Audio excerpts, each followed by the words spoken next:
خیلی خوشحالم در بین شما عزیزان هستم. نازی عزیز ما رو شرمنده کردن با این صحبتشون. البته افتخار آشنایی نازی جان رو همونطور که گفتن برای مدت‌های بسیار زیادی، سال‌های زیاده که ما همدیگر رو میشناسیم و در پستی بلندی‌ها با همدیگه دویدیم، با همدیگه رو موجا سوار شدیم، موج سواری خوب یاد گرفتیم. نازی جان، در حال خدا رو شکر برای آنچه که امروز در مورد ایران اینطور با غیرت، اینطور با درد هر کدوم دعا کردید، متحد شدید و چقدر بجاست این مسئله. من اگه بتونم اینو اینجا را بندازم. خب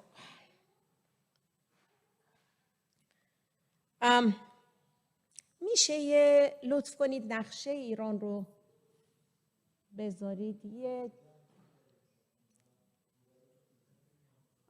آره خب این صفحه مانیتوره میدونم، ولی نقشه رو میخوام.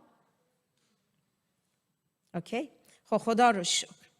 خب به خاطر این شرایط خاص، اوضاع و احوال سیاسی خاص، دعاهای ما هم اگه دقت بکنید یه شکل خاصی گرفته. ما دعا نمی کنیم که فقط یه رژیم سیاسی دیگه بیاد سر کار. من شما رو نمیدونم، ولی من شخصا دارم دعا می کنم خدا یک فرد عادل رو بیاره، شخصی عادل بیاد که به فکر کشور و به فکر ملت باشه، به فکر منابع ملت باشه، تاراج نکنه، فکر جیب خودش نباشه. دعای من اینه حقیقتش، چون که رژیم‌ها عوض میشن، احزاب مختلف سر کار میان و اینجوری یه چرخه سیاسیه. همیشه الان تو همین کشور این دولتی که داریم هنوز 2 ماه نشده، هنوز نرسیده، میدیا داره یه کاری میکنه که استعفا بده. دنیا رو داره این میدیا میچرخونه. در واقع میدیا شده دولت برای ما، لااقل اینجا. به هر حال دعا کنیم شخصی عادل برای رهبری برای ایران بلند شه و خداوند این شخص رو مسح کنه به نفع ایران و به نفع ایرانیان. برای اینکه روش‌های قدیمی تا حالا روش‌های قدیمی بوده و روش‌های قدیمی هم ثمرهای قدیمی، میوه قدیمی، نتایج قدیمی تولید میکنه. واقعا دعا بکنیم خداوند دست خودش رو دراز کنه و این نهضتی رو که بلند شده خدا خودش پشتیبانی بکنه. دعا کنیم مسیح خودش برای ایران دعا کنه. من واقعا این رو به شما به عنوان یه خواهر بزرگتر توصیه میکنم در دعاهاتون برای ایران، برای اینکه ما با یک رژیم معمولی سر کار نداریم. شخصا یعنی بر این باور هستم ما با یک نیروی اهریمنی در واقع سر و کار داریم و احتیاج داریم دستای ما در دعا خالی نباشه پشتش.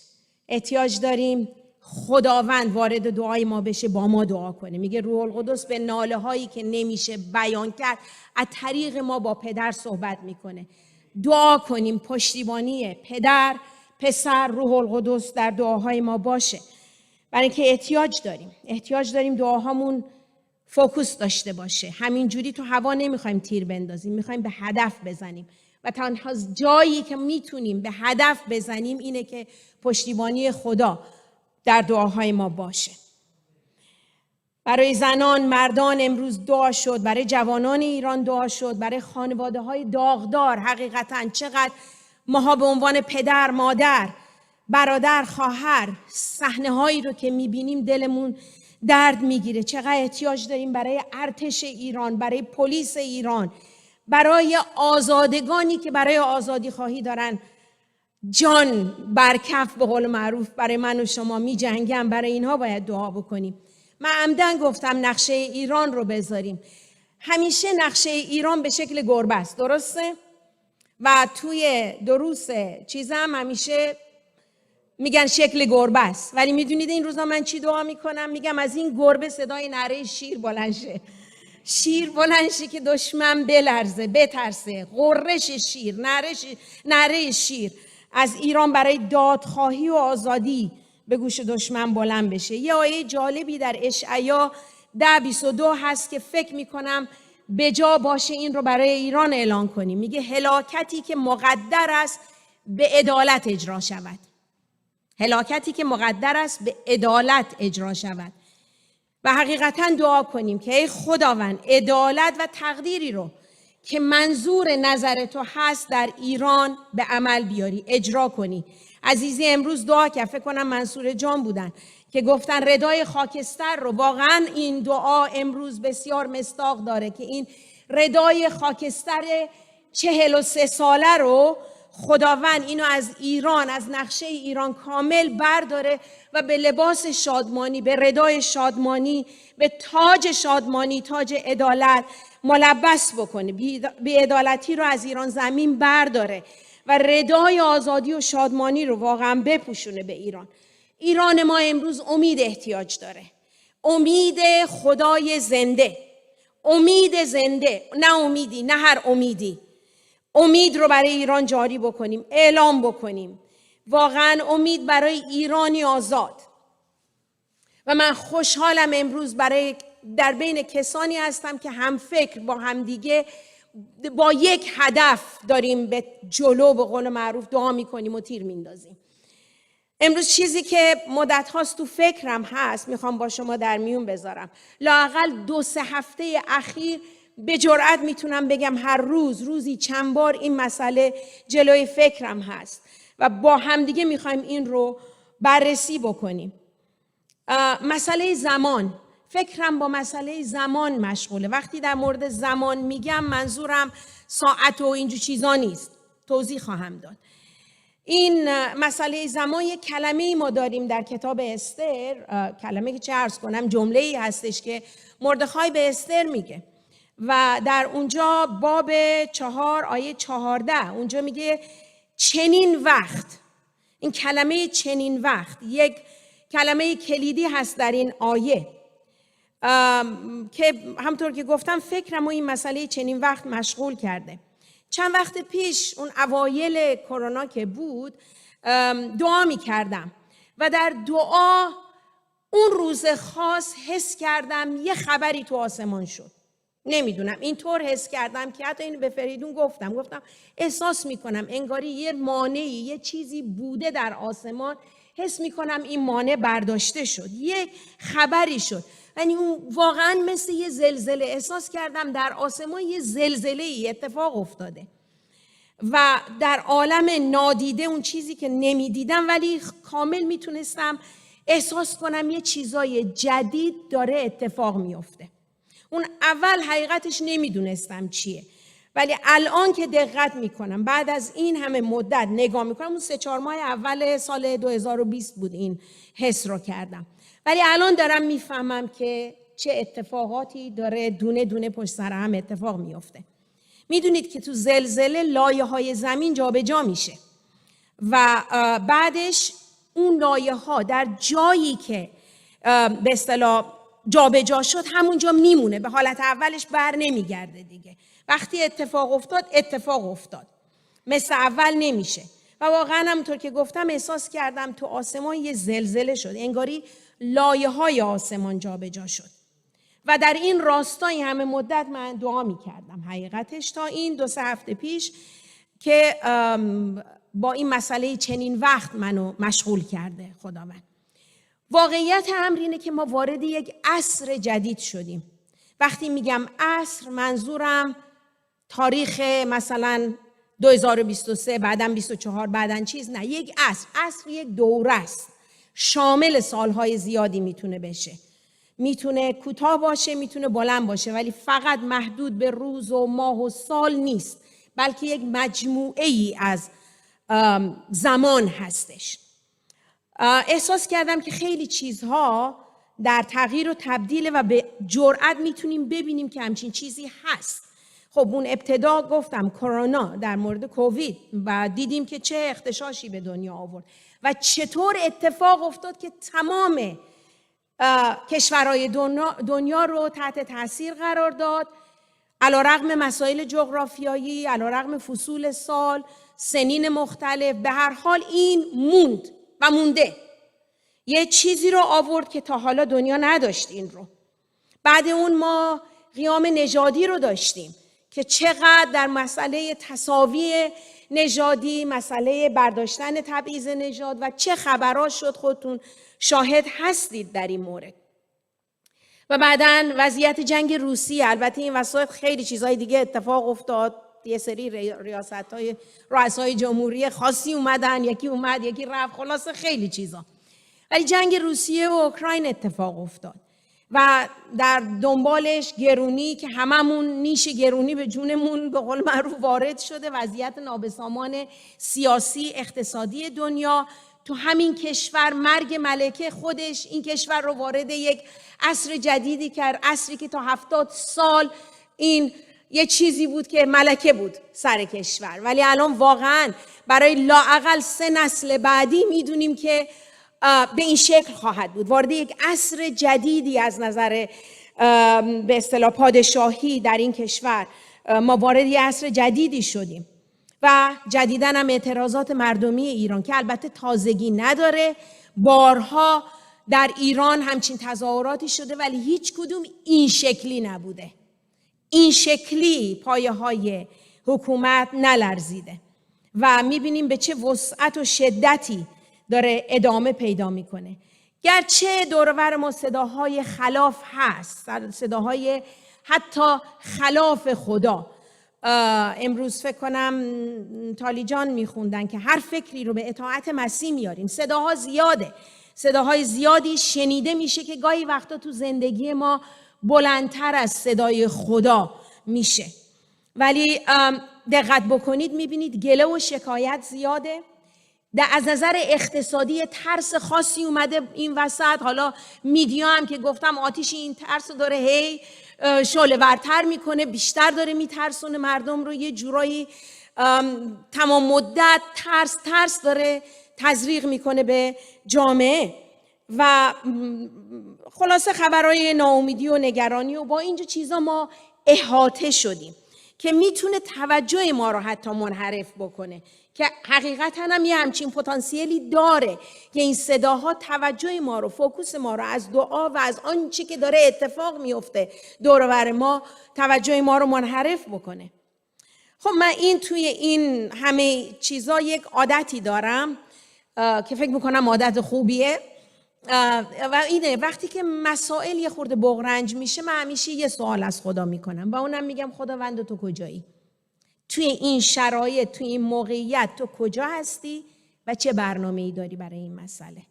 به جای این که رو مشکل متمرکز بشم روی راه حل متمرکز میشم، میدونم که از خداست و خوشحالم برای این عادت. حقیقتش بخواید حمله بر خود ستایی نکنید، چیز خوبیه اگر همچین سوالی رو از خدا بپرسیم که کجاست خدا در مسائل و چه جریان و چه برنامه‌ای برای ما داره. واقعیت امر اینه که علیرغم همه این اختشاشات، علیرغم همه این نگرانی‌ها، همه این ترس‌ها، همه این صداها، خدا کماکان رو تخت سلطنت نشسته. کماکان خداست. هیچکی نتونسته با این صداها، با این روش‌های غلط، روش‌های مخالف او رو از تختش بکشه پایین و یا خدایی نکرده مقام خدایی رو بخواد ازش بگیره. نه، جاش محکمه، چی میگن، استواره، نمیتونه هیچ کس و هیچ قوایی، هیچ نیروی تاریکی خدا رو از تختش پایین بکشه. ولی در هر حال فکرم با این مسئله چنین وقت مشغوله. این جمله رو ما در واقعی که در ایران اتفاق افتاده و میکنم به جا باشه، در واقع فکرم رو مشغول کرده و دوست دارم در این مورد خود صحبت بکنیم. همونطور که گفتم در استر 4:14 هستش، ما اونجا میخونیم که مردخای به عموزاده خودش استر، که استر اسمی بوده که در ایران بهش داده شده بوده، اسم اصلیش حدثه بوده، استر به معنی ستاره داده بودن در حکومت ایران.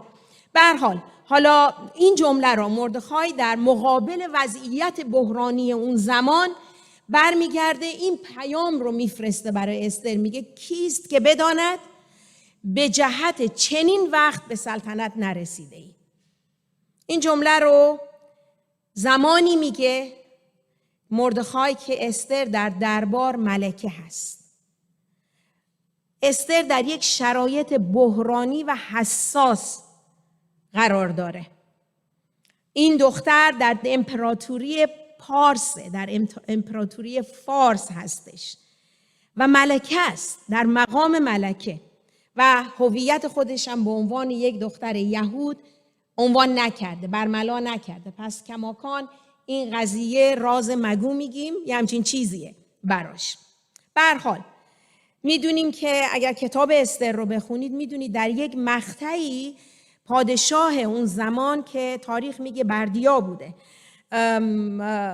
به تشویق هامان ابن حجاجی که میدونید شاول با حجاج، پادشاه حجاج رو از بین برد، به هر حال از نسل اون، بخونید کتاب رو متوجه میشید. به هر حال به تشویق هامان ما میبینیم که دستور قتل عام تمام قوم یهود رو در سراسر امپراتوری فارس اعلام میکنه. میدونید که امپراتوری فارس از نظر میزان زمین‌هایی که تحت اشغال داشته بزرگترین امپراتوری هست در دنیا. هیچ کدوم به این اندازه از نظر وسعت مثل امپراتوری فارس همه‌گیر نبوده، بزرگ نبوده. در حال همطور که گفتم استر در یک موقعیت بسیار منحصر به فردی قرار داشت. بعد اینکه به مقام ملکه ایران رسید، این در توانش بود که برای قومش شفاعت بکنه. میتونست برای حفاظت اونها بایسته. خدا در اون زمان داشت تغییراتی در سیستم ایجاد میکرد، چیزی که الان داره لااقل برای ایران ما اتفاق میفته. خدا داشت تغییراتی در سیستم ایجاد میکرد، اما یه شرط وجود داشت و شرطش هم این بود که هر کس بدون دعوت یا بدون احضار پادشاه اگه وارد حضور پادشاه میشد محکوم به مرگ میشد. و استر در مقابل یه انتخاب قرار داشت اینجا، برای اینکه احضار نشده بود. میخونیم کتاب رو میبینیم مدتی هست که احضار نشده، ولی در مقابل انتخاب قرار داشت. انتخابش یکیش این بود که آیا شجاعت رو انتخاب بکنه برای نجات قومش یا اینکه زندگی خودش نجات بشه و ساکت باشه و حرفی از قومیت خودش نزنه. سوال این بود که ایمان رو انتخاب بکنی یا ترس رو. برای چنین وقت مردخای بهش اینو گفت: از کجا میدونی که برای چنین وقتی تو امروز به سلطنت نرسیدی؟ و از کجا میدونی من و شما امروز برای چنین وقتی متولد نشدیم و در این بره از زمان قرار نگرفتیم، از نظر تاریخی، از نظر موقعیتی؟ و در دنباله تایید این مسئله آیه‌ای هست در اعمال 17:26 اینجور میخونیم، میگه هر امت انسان را از یک خون ساخت تا بر تمامی روی زمین مسکن گیرن و زمانهای معین و حدود مسکنهای ایشان را مقرر کرد. میدونید تو این آیه رسما داره چی میگه؟ داره رسما اینو میگه که خداوند انتخاب میکنه که کی و کجا من و شما به دنیا بیاییم زندگی بکنیم، یا به عبارتی الان جایی که هستیم کی و کجا بودنش خداست که تصمیم میگیره. او هست که تصمیم میگیره من و شما کی و کجا به دنیا بیاییم و زندگی کنیم. ما الان در دوره‌ای زندگی میکنیم که نگرانی و تشویش کامل آلوده کرده دنیا رو. در دور و برمون قوای تاریکی، قوای خلاف، قوای اهریمنی دارن تقلا میکنن مرتب حقیقت خدا رو به اصطلاح پس بزنن، سرکوب بکنن، نذارن حقیقت دیده بشه، نذارن حقیقت چشیده بشه و حقیقت زندگی بشه.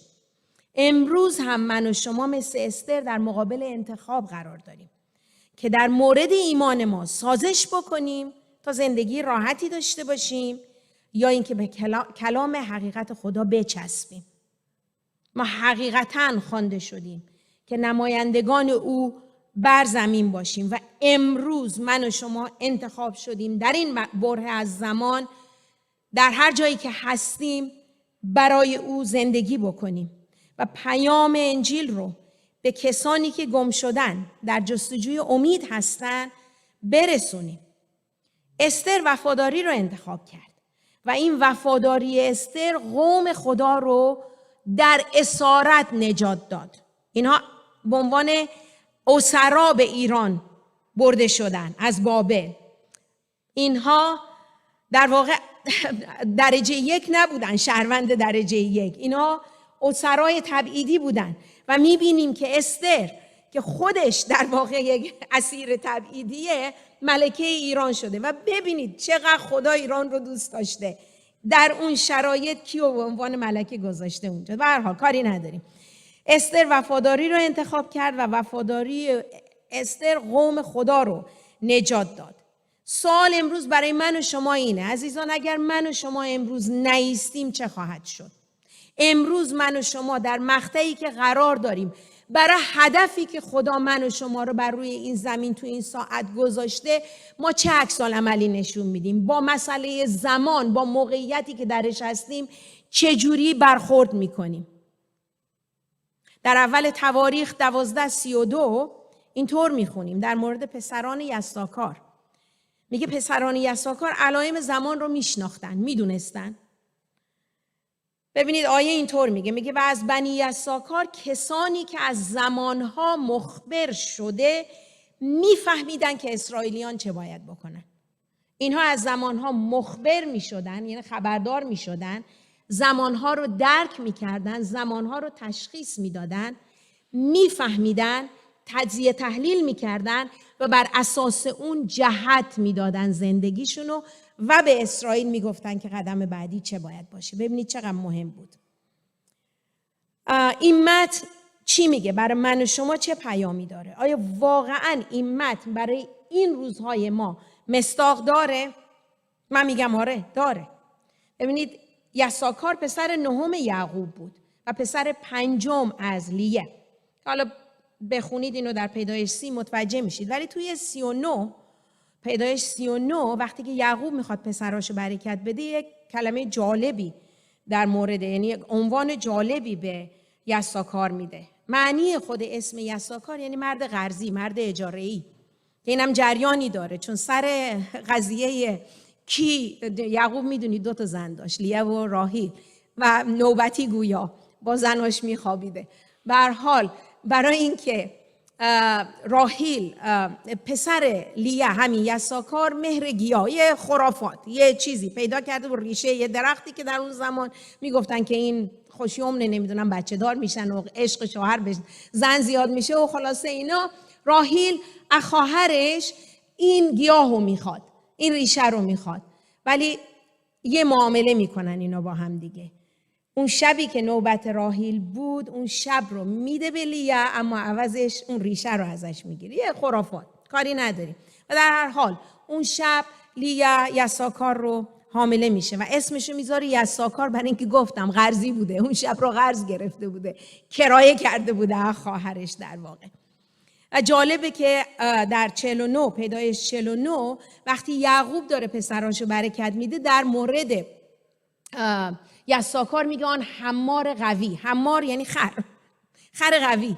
البته این تصویری که ما داریم از این عنوان اونی نیست که منظور یعقوب بوده. در زمان باستان به خصوص در فرهنگ به اصطلاح عبرانیان آن زمان، حیوانات هر کدوم سمبل چیزی بودن، برخلاف اون چیزی که در ایران حالا ما میخوایم یکی رو توهین بکنیم این کلمه رو استفاده میکنیم، ولی منظور یعقوب این نبود، بلکه منظور سخت‌کوشی و زحمتکشی هستش و اینکه چطور با احتیاط این حیوان عمل میکنه در حین سخت‌کوشی و زحمتکشی.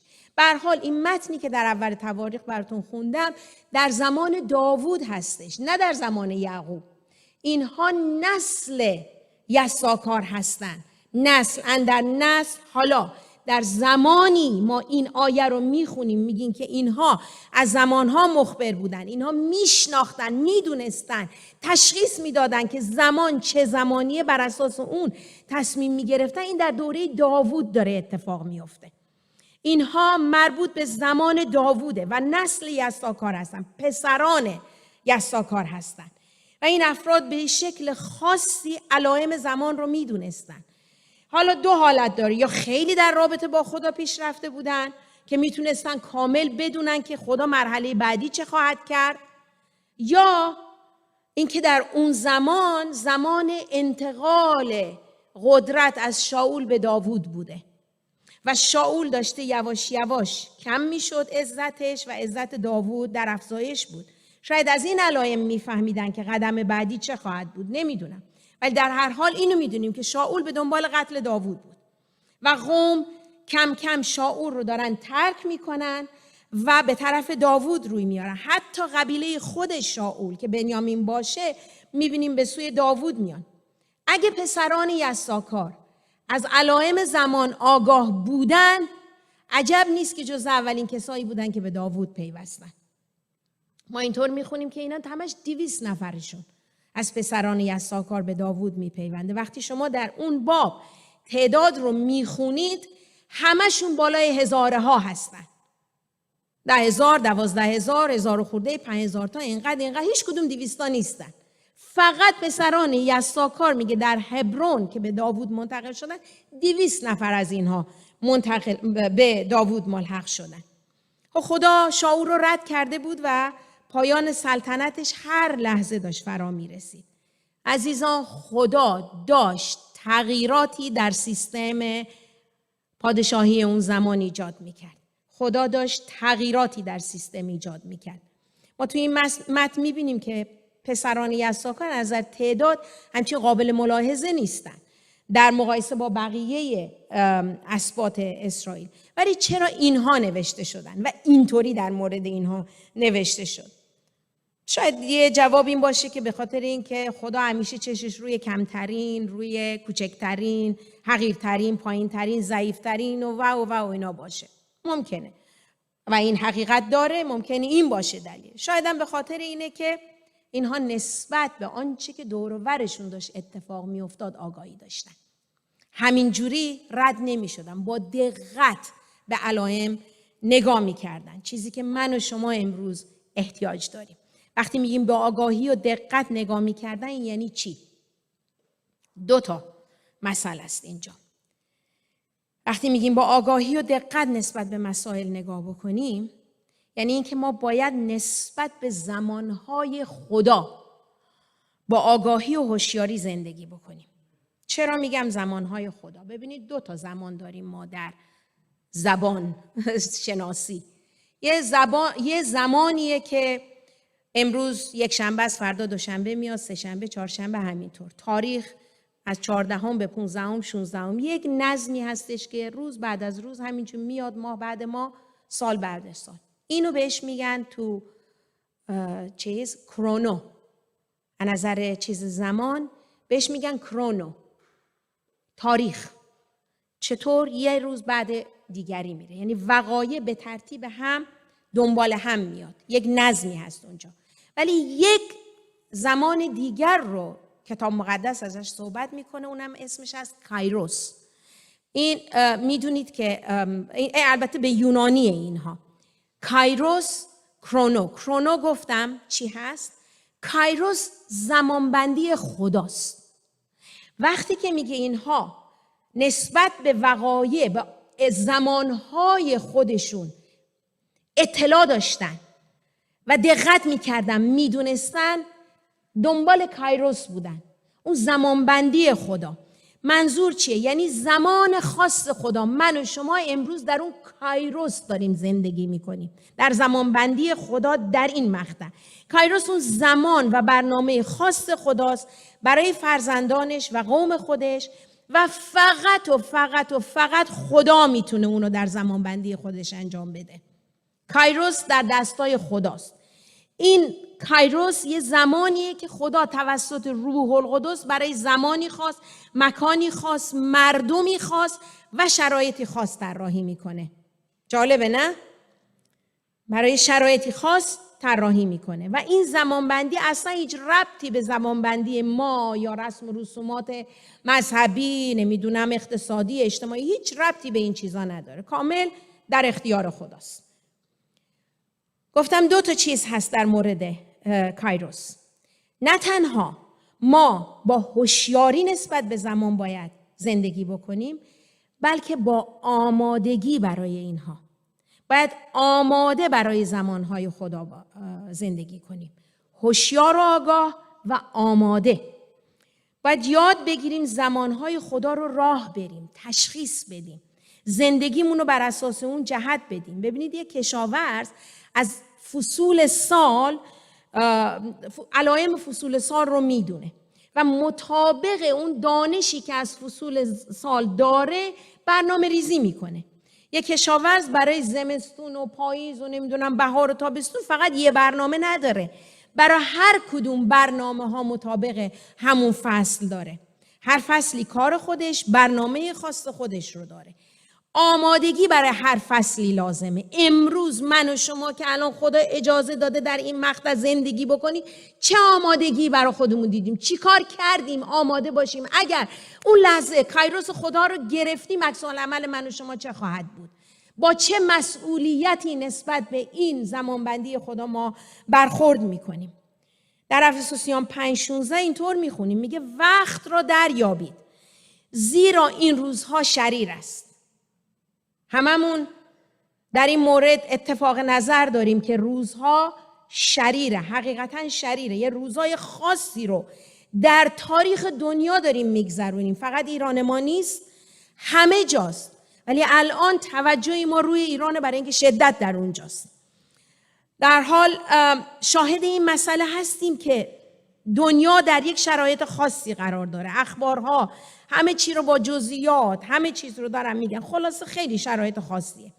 در این شرایط من و شما به عنوان فرزندان خدا که خدا اجازه داده در سال 2022 امروز اینجا باشیم و شاهد مسائل ایران باشیم و هموطنان ما این چیزایی رو که در اخبار میبینیم میشنویم، امروز من و شما چطور آماده هستیم برای رویارویی با این زمانبندی خدا؟ حقیقتش اینه که وقت گرانبهاست. وقت چیزیه که خدا به انسان عطا میکنه. عزیزان، ما روز ما رو خودمون نمیدونیم، روز ما رو ما نمیشماریم، روز ما رو ما تعیین نمیکنیم. من و شما نمیدونیم 10 دقیقه دیگه چه اتفاقی میفته، از اینجا بیرون بریم چه اتفاقی میفته. مطلقاً زمان در دست ما نیست. برای این میگم با آمادگی باید برخورد بکنیم، باید بدونیم در چه شرایطی چه عکس العملی باید نشون بدیم، زمانبندی خدا رو تشخیص بدیم، برای اینکه وقت چیزیه که خدا به انسان عطا میکنه، مال خداست و از خداست. این امانت داده شده به من و شما. با این وقت چطور برخورد میکنیم؟ واقعیت اینه که وقت تنگه، وقت کوتاست. وقت رو از دست بدیم نمیتونیم دوباره همون زمان رو بگیریم. امروز از دست رفت، الان از دست رفت، این دیگه تکرار نمیشه، برای اینکه جلوی اون کرونا رو ما نمیتونیم بگیریم. کرونا داره هر روز ساعت به ساعت همینجور داره میره جلو. امروز مال امروزه و فردا امروز نیست.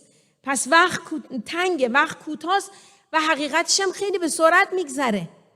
پس چقدر هوشیارانه، چقدر با آمادگی باید با وقت برخورد بکنیم. پولس حقیقتا نصیحت خوبی میده، میگه وقت را دریابید. منظورش چیه؟ ما میدونیم که عهد جدید به یونانی نوشته شده. این چیزی که در این متن میگه منظورش اینه، میگه وقت رو فدیه بدید، وقت رو بخرید وقت رو. یعنی از هر فرصتی برای انجام کار نیکو، برای عدالت، برای درست زندگی کردن استفاده بکنیم. به زبان امروزی لحظه ها رو بقاپیم، لحظه ها رو از دست ندیم، فرصت ها رو بقاپیم، حواسمون به وقت و زمان باشه. چرا؟ برای اینکه پولس میگه این روزها شریره. آیا این واقعیتی رو که درش داریم زندگی میکنیم شرارتش به جون، نیشش به جون من و شما نرفته؟ چطور برخورد کنیم؟ حقیقتا چقدر احتیاج به حکمت خدا داریم. این اسلحه‌ای که برای عصر حاضر، برای این عصر شریر چقدر لازمه، برای اینکه در زمانی زندگی میکنیم که راههای قدوسیت لزوما واضح و روشن نیست. در مزمور 94 اینطور میگه که شرارت را به قانون اختراع میکنن. فساد میشه قانون، یه چیز غلط عملاً یعنی درست. ما در این دوران داریم زندگی میکنیم که هویت درست نمیتونی پیدا بکنی. چیزی که خدا آفرید حقیقت، یک هویت خدا به ما داد، الان 1001 نوع هویت درست کردن براش. این حالا یه چیز کوچیکیه، ولی چه اختشاش فکری در بین جوانان ما، در بین مردم ما، در دور و بر ما هست. و حقیقتا راههای قدوسیت وقتی که تمام دنیا بگن این روش درسته، اما اگه کلام خدا میگه غلطه، غلطه. میگه فساد رو میگه به قانون اختراع میکنن، روش اسم قانون میذارن و تموم میشه. الان قانون به نفع خاطیه تا به نفع مجرم قربانی. و چقدر داریم نمونه ها در همین کشور که از نتیجه دادگاه خوششون نمیاد. اون موقع که در برکسیت هنوز نشده بود میبردن میدادن به دادگاه اروپا، ارجاع میدادن استیصال به اونجا و میدیدیم که به نفع خاطی همه رأی میدادن و شخص قربانی اینجا مظلوم به اصطلاح واقع میشد این وسط و کسی نبود طرف قربانی رو بگیره. چرا؟ برای اینکه فساد رو به قانون اختراع کردن. اسم درستی و حقیقت، قدوسیت کمرنگ شده. به هر حال همطور که گفتم راههای قدوسیت اونقدر واضح و روشن نیست مگه اینکه حقیقتا شخص راه خودش رو در کلام خدا، در ماندن در حضور خدا، در دعا، در آگاهی از زمان و موقعیت خودش به سر ببره و اراده مقدس خدا رو تشخیص بده. پس زمان رو تشخیص بدیم، بدونیم در چه مقطع زمانی زندگی میکنیم و چطور زندگی میکنیم. در دوم قرنتیان 6 پولس رسول میگه که وقت نجاته. در واقع داره میگه بقاپید، اگر الان این وقت این کایروس رو متوجه نشید نجات از شما رد میشه. در چه مقطعی زندگی میکنیم، چطور زندگی میکنیم مهمه. ببینید در نهمیا، کتاب نهمیا همون باب 1 بسیار زیبا میگه که آیات 3 به بعدش رو وقتی میخونید میگه که خبر بد توسط یه سری از هم ولایتی هاش خبر بد در مورد سرزمین یهود و در مورد یهودیه و قوم یهود بهش میارن و میبینیم اونجا که این خبر بد چی کار میکنه با نهمیا و عکس العمل من و شما امروز باید این باشه. اینو به جرئت در حضور خدا دارم میگم. عکس العمل من و شما امروز با موقعیتی که درش هستیم باید اینطور باشه. نهمیا باب 1 آیات 4 تا 7 ما میبینیم نهمیا چی کار کرد. همونجا وقتی این خبرها رو شنید میگه به زانوان افتاد، رفت به شفاعت و توبه به نمایندگی از قوم خودش توبه کرد. آیا من و شما امروز این همه داریم دادخواهی برای ایران میکنیم؟ آیا به جای ایرانیان ما توبه میکنیم به نمایندگی؟ آیا واستادیم جای اونها و به نمایندگی براشون حقیقتاً درداشون و مسائلی رو که دارن ازش عبور میکنن، اشتباهاتی رو که در زندگی گذشته انجام دادن، در گذشته، زندگی گذشته نه، در گذشته، آیا برای اینها وامیستیم شفاعت میکنیم؟ وقت شفاعت، وقت توبه از جانب قومه و وقتی که توبه میکنه اون وقت دست به کار میشه، همونجور منفعل نمیمونه، دست به کار میشه. پس زمانبندی خدا رو تشخیص بدیم، چون که همونطور که گفتم نهمیا زمانبندی خدا رو تشخیص داد و در دعا ایستاد، بلند شد. من و شما امروز به نمایندگی برای ایران از جانب اونها به حضور خدا توبه میکنیم و می ایستیم، ادامه میدیم. کلام خدا میگه پیوسته دعا کنید، یعنی اینکه حالا یه بار دعا کردیم نه اینکه دیگه ول کنیم، پیوسته دعا بکنیم، چون این روزها روزهای شریره. اون روزها روزهای شریر بود، امروز هم روزهای شریره. کار به اینجا ختم نمیشه. درست روزها شریره ولی من و شما تنها نیستیم. من و شما تنها نیستیم، بی سلاح نیستیم.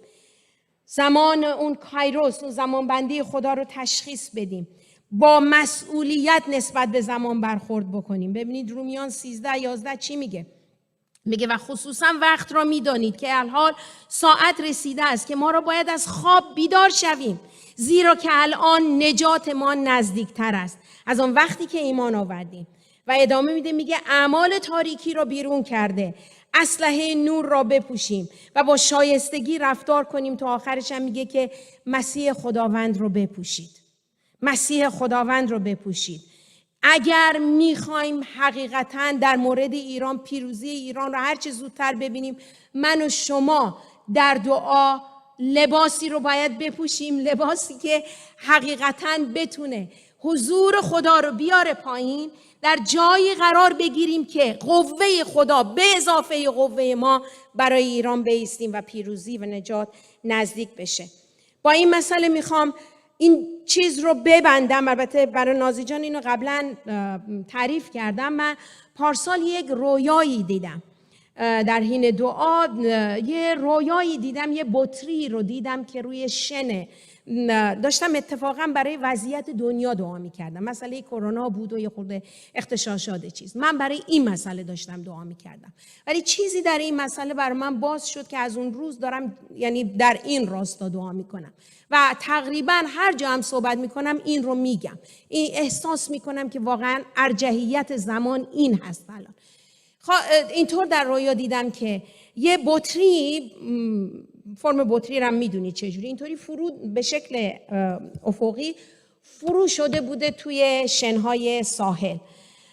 خوب که دقت کردم به این بطری دیدم توش خیلی فعل و انفعالاته، اتفاقات زیادی توی این بطری داره اتفاق میفته، ولی خوب که دقت کردم دیدم جهت این اتفاقات به قسمت گردنه بطری هستش.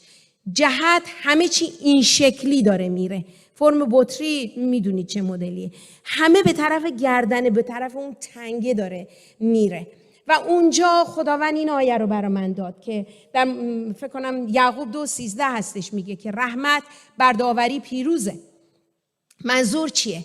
اینطور فهمیدم که هر وقت خدا میخواد داوری رو بفرسته بر زمین، اول یه دوره رحمت رو اعلام میکنه. یعنی چی؟ یعنی فرصت نجات میده. خدا همینجوری نمیاد یه آتش رو بریزه و همه چی رو تار و مار بکنه. اول هشدار میده، میگه توبه کنید. کاری رو که در زمان نوح انجام داد، زمان سدوم و عموره انجام داد، زمانی که در دوره‌های مختلف، داوری‌های مختلف وقتی بر زمین اومد. خدا خدای بیرحمی نیست، خدا خدای انصاف، خدای عادله. فرصت توبه میده، یک دوره ای رو میذاره. میخواد این دوره 1 سال باشه، 2 سال باشه، نمیدونم، میخواد 20 سال باشه، میخواد 2 روز باشه، نمیدونم. طول این زمان رو خدا خودش تصمیم میگیره، همونطور که گفتم کایروس. ولی اینطور احساس کردم که الان ما در دوره رحمت داریم زندگی میکنیم و انقریب کی میدونه 2 سال یا 200 سال بعد داوری خدا خواهد آمد. الان دوره رحمت خدا جاری شده برای ما، برای ایران، برای جهان، که وقت رو دریابیم برای نجات، برای توبه، به سوی او بیایم. کلام خدا در حزقیال 33 میگه که خوشحال نیستم از مردن مرد شریر در شرارت خودش، بلکه از شرارت خودش بازگشت کنه و به سوی من بیاد. این دل خداست و امروز اون روزه و حقیقتا من و شما روز رو، زمان رو، کایروس خدا رو، زمانبندی خدا رو تشخیص بدیم. بدونیم خدا چرا ما رو امروز در این مقطع بر روی زمین برای یه همچین زمانی گذاشته. از من و شما میخواد که با مسئولیت نسبت به این مسئله برخورد بکنیم و کلام خدا میگه تا روزه کار بکنیم، تا زمانی که نجات در دسترس هست از نجات استفاده بکنیم و به سوی خدا بیاییم. من میخوام با یه دعایی این رو تموم کنم، ولی قبل از این میخوام گروه دعا، تیم دعا بیان. حالا کسایی که عزیزانی که مریضی دارن، شفا میخوان، کسایی که میخوان زندگیشونو بدن به خداوند، امروز فرصت هست عزیزان زمانبندی خدا رو با مسئولیت باهاش برخورد بکنیم. امروز روز نجاته، امروز روزی است که در رحمت باز شده برای همه ما و از این فرصت استفاده بکنیم، زندگیمون رو به شکل درستی در خداوند جهت بدیم. ای خداوند، حقیقتا امروز به نمایندگی بایستادیم برای ایران ما. ای خداوند، برای عزیزان ما میگیم ای خداوند، آنچه را که نسبت به اسم تو، نسبت به شخصیت تو، راههای تو، به هر اسمی ظلم شده، به هر اسمی آنچه را که قانون نبود به قانون اسم گذاری شده. دعا میکنیم ای خداوند امروز توبه ما رو در این مورد تو بپذیری. به نمایندگی ما همه عزیزان به حضور تو واسطادیم ای خداوند و توبه میکنیم نسبت به جفاهایی که نسبت به همدیگه، نسبت به همسایه، نسبت به افغانی ها، مسائل نژاد پرستی خداوند انجام دادیم و حتی تو را ای خداوند زیر سوال بردیم. توبه میکنیم امروز و حقیقتا امروز خود رو به دستای مبارک تو میدیم، میگیم زندگی ما رو میخوایم در تو جهت بدیم ای خداوند. و عزیزانی که امروز حقیقتا میخوان زندگیشون رو به خداوند بسپارن، فرصت الان هست، فرصت رو بقاپیم، کایروس خدا رو بقاپیم، جلو بیایم و زندگی خودمون رو بدیم به خداوند، برای اینکه در این مقطع اجازه داده خداوند ما بر روی زمین باشیم و زندگی بکنیم. ای خداوند حقیقتا دعا میکنم برای تک تک این عزیزان، دعا میکنم روح تو به فراوانی امروز ملزم بکنه ای خداوند و حقیقتا نجات را دریابیم، وقت را دریابیم و بتونیم با تو با همگام ای خداوند از علائم زمانها مخبر باشیم، بدونیم قدم بعدی چی کار باید بکنیم. همه اینها رو در نام پسر یگانه ای تو میکنم. آمین آمین آمین.